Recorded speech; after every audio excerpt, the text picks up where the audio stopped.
ஆத்மலிங்கத்தின் தரிசனமும் அற்புதங்களும்.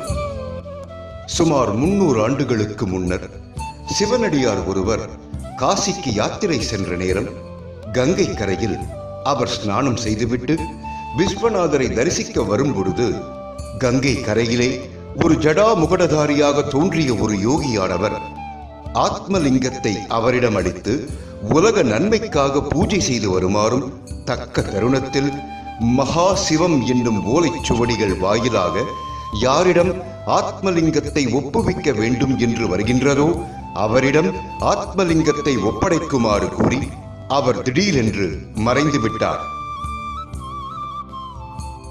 அவரும் அந்த யோகியின் ஆணையை சிரமேற்கொண்டு ஊருக்கு திரும்பி பூஜைகளை செய்து வந்தார். இறுதி காலத்தில் சிவபதம் அடையும் பொழுது தனது வம்சாவழியிடம் கங்கை கரையில் நடந்ததை கூறி மகாசிவம் நாடியில் யாரிடம் ஒப்படைக்க வேண்டும் என்று உத்தரவு வருகின்றதோ அவர்களிடம் சிறிதும் தயங்காமல் ஒப்படைக்க வேண்டும் என்று கூறி சிவபதம் அடைந்தார்.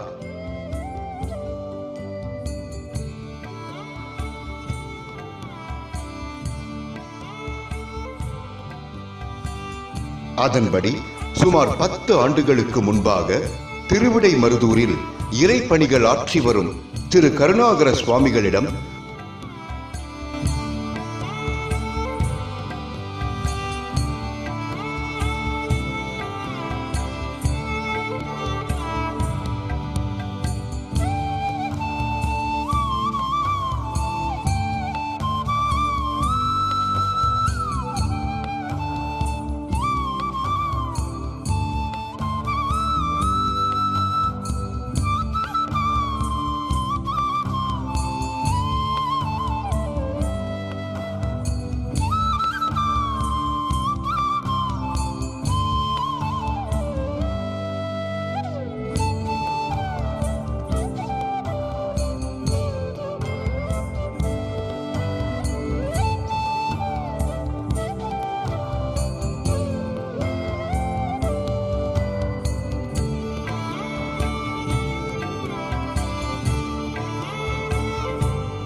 ஆத்மலிங்கத்தை ஒப்படைக்க வேண்டும் என்று மகாசிவம் என்று சொல்லக்கூடிய ஜீவநாடியில் உத்தரவு வரவே அவர்களும் அதை மனமுவந்து, ஐயா, இந்த சிவலிங்கமானது எனது முன்னோர்களால் கொண்டு வரப்பெற்றது.